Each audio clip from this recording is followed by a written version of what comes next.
over this freeway in Michigan. In Indiana. Now 8 states on alert. This as an extremely severe cyclone makes landfall overseas, forcing 1 million people to evacuate. The stunning images coming in right now.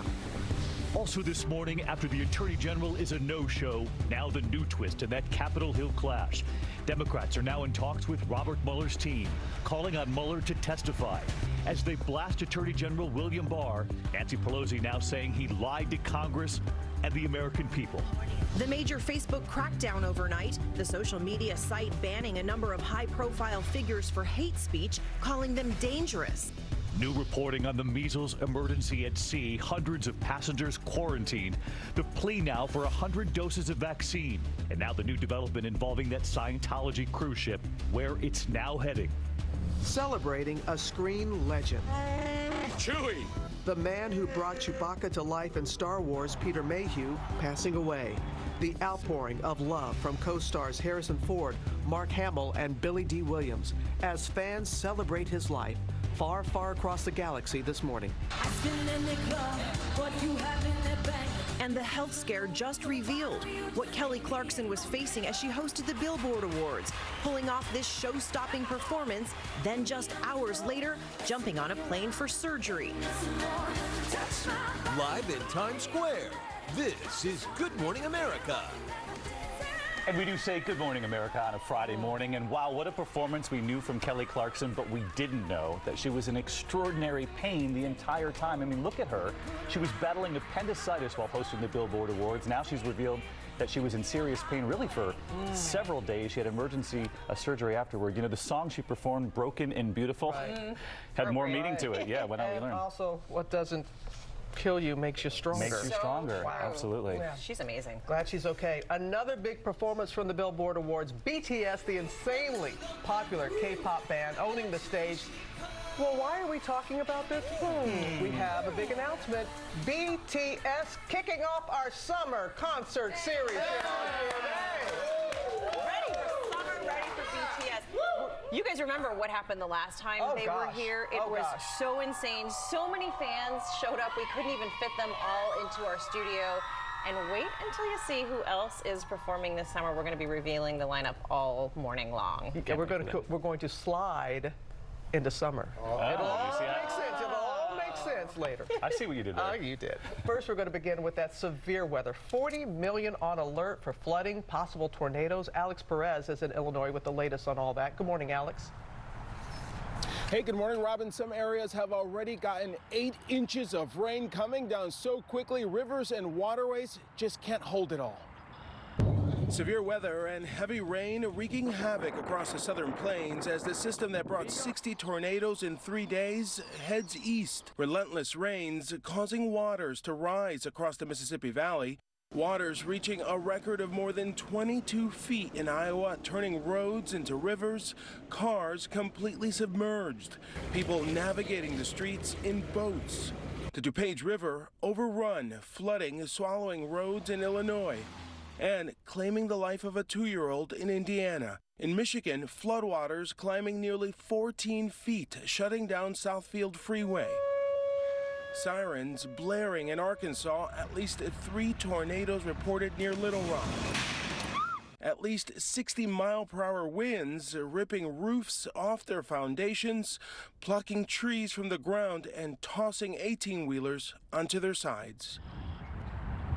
And rivers are expected to remain above flood stage through the weekend. David? All right, Alex, thanks. They just can't get a break. Thank you for that. These dangerous storms have really been relentless, but we are watching what could be really a dangerous Friday ahead. Ginger, what are you most concerned about? I wish it was just one thing, David, but I've got to start you out with the flooding. Davenport, Iowa has looked like this for days. Now we know that the Mississippi River has reached its highest point ever on record in Davenport. That is a big deal, even greater than the Great Flood of 1993. There are flood alerts from Cincinnati through Kentucky into Texas, all along the same frontal system that has been torturing the parts of the plains and Midwest through the last couple of days. Today, it's South Texas that's going to deal with the damaging winds and hail. Then tomorrow, and this is why it's big for weekend plans, Birmingham, close to Atlanta, Knoxville, all in the region to look out for as we get through the weekend, David. All right, thank you. And Ginger, as you know, we're also getting horrific pictures in this morning of a dangerous cyclone cyclone making landfall in India at this hour. Authorities are warning that Cyclone Foni is extremely severe, in their words.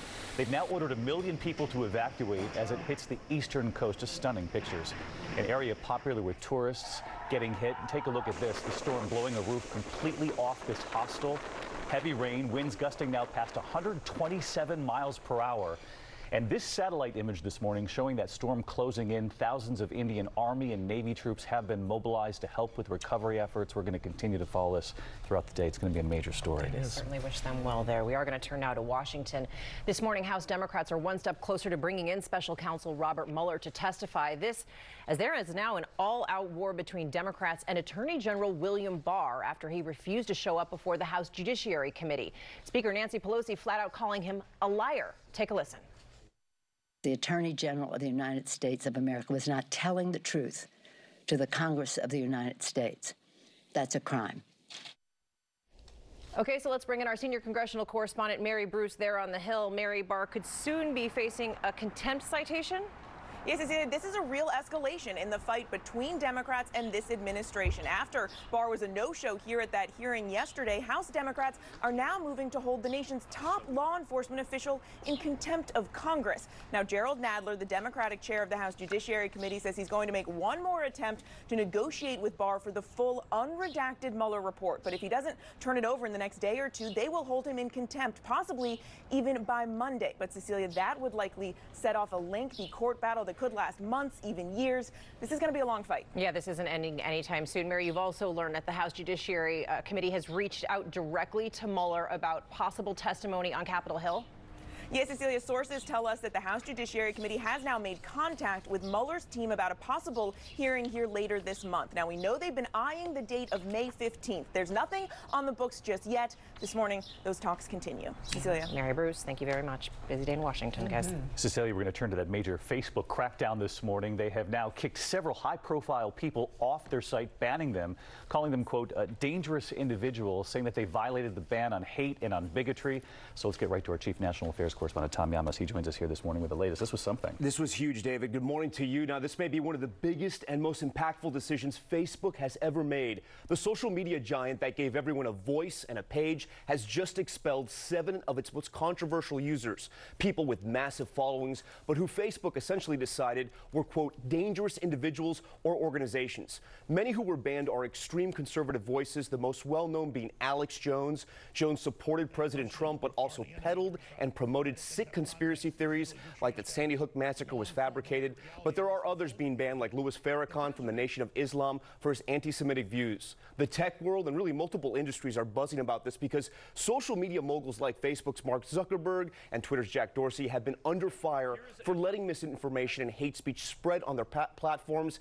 This also comes at a time that Facebook is expected to be fined $5 billion by the Federal Trade Commission for privacy violations. So some are questioning the timing. Yeah, but in this case, they're going to say they're matching their, their warnings with action now. They are, and it's bigger than just Facebook, David. It's also Instagram, which Facebook owns. But you have to wonder, these people have such massive followings. They're off Facebook and Instagram. Where are they going to go to next? Social media platforms pop up. Where are they going to influence people next? We're going to have to wait and see. All right. Tom, thanks. Yep. All right, David. Now to the growing crisis in Venezuela. President Maduro is clinging to power amid deadly protests as the White House weighs in. Senior foreign correspondent Ian Pannell is there on the ground in Caracas with the latest. Good morning, Ian. Yeah, good morning, Robin. From a city, a country, holding its breath to see what happens next in this fast-developing crisis. President Nicolas Maduro defiant, appearing live on state TV, vowing to arrest those who he says are plotting against him. Meanwhile, opposition leader Juan Guaido nowhere to be seen, though on Twitter calling for more protests tomorrow. We now know 4 people are dead, hundreds injured, and scores arrested by government forces, including children, as tens of thousands of people have been taking to the streets. What they want is President Nicolas Maduro to step down, and they're backed by America, saying all options are now on the table, including the use of military force. But at the end of a tumultuous week, I have to say, President Nicolas Maduro still looks firmly in power with no end in sight for the suffering of the Venezuelan people. Robin? So hard to see those images, Ian. Thank you, Cecilia. Okay, Robin, now to the admitted terrorist set to walk free after plotting to bomb the New York City subway system. His plot was foiled a decade ago. Since then, he has been cooperating with the government. ABC's Whit Johnson is at a subway station right here in New York with more on this. Good morning, Whit. Cecilia, good morning to you. It's a stunning turnaround for a man who went from terrorist to government informant. After his foiled plot to attack the New York subway, prosecutors say he met with investigators more than 100 times, even testifying against his own friends and family. This morning, the admitted terrorist who spearheaded a plot to bomb the New York City subway will soon be a free man. A federal judge granting 33-year-old Najibullah Zazi credit for time served, telling him in court, "This once unthinkable second chance has come your way, and you earned it." A remarkable development, considering Zazi's plot at the time was called one of the most serious threats to the U.S. since 9/11. This attempted attack on our homeland was real.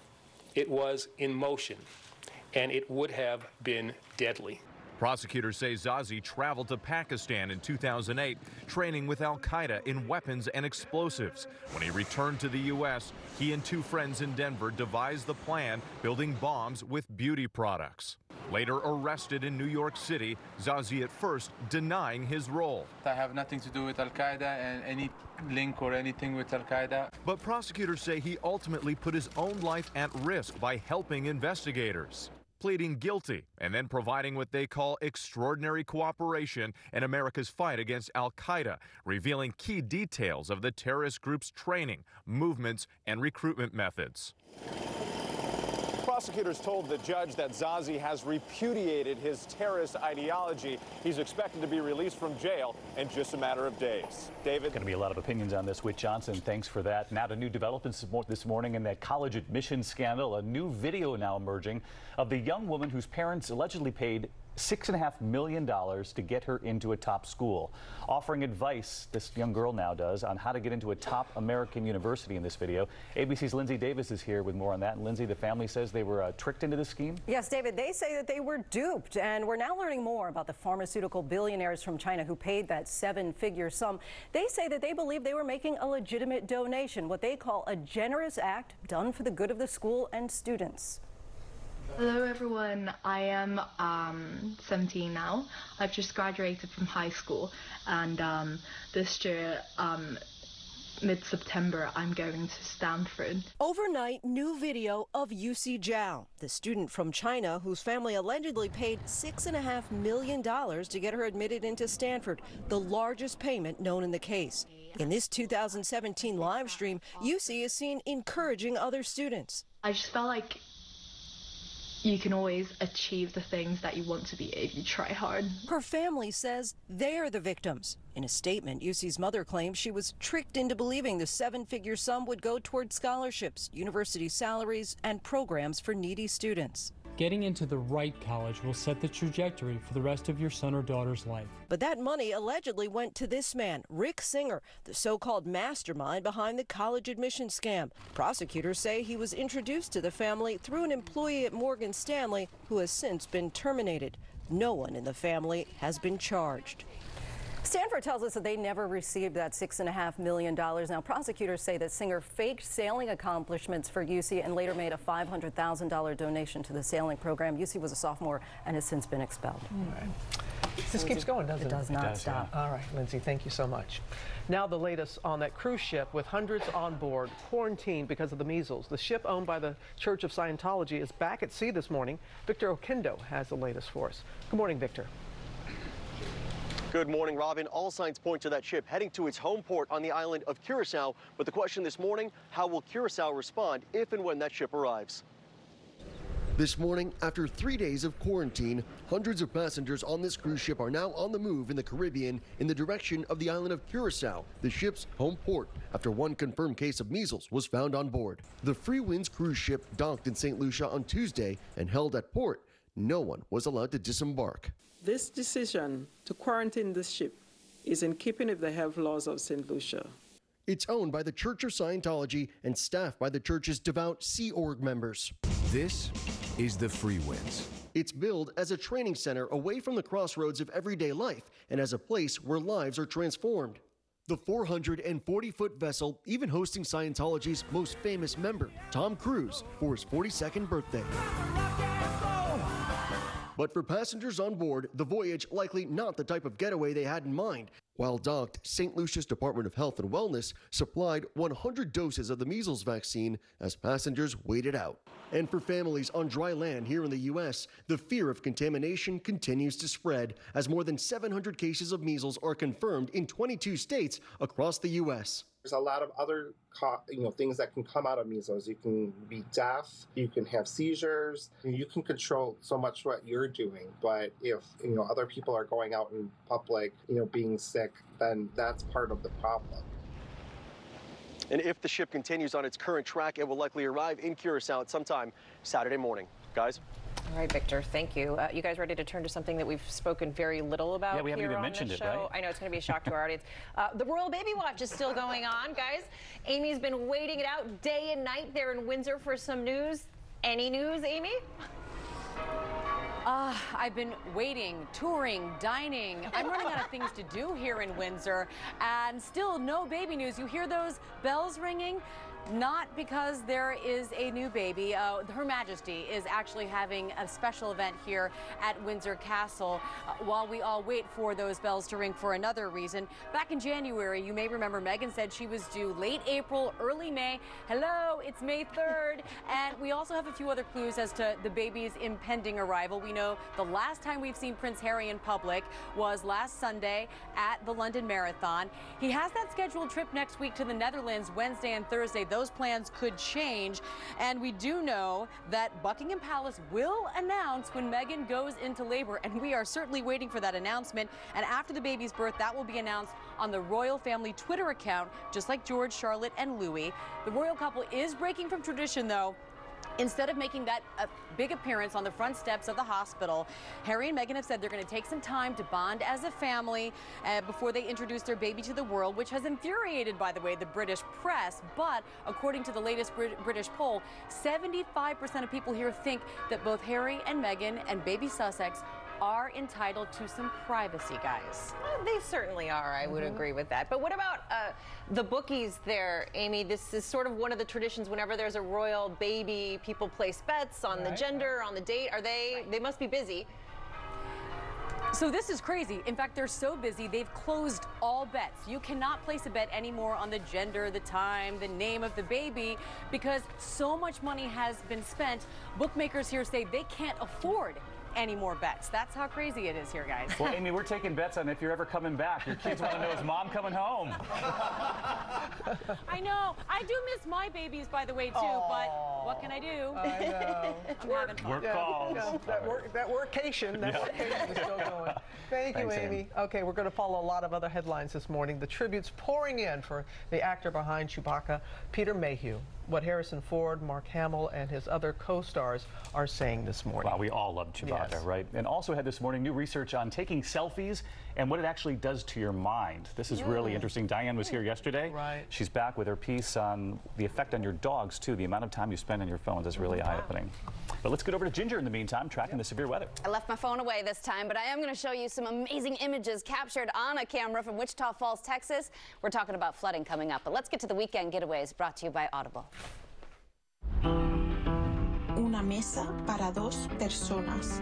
So again, using para, you're talking about something that is for someone.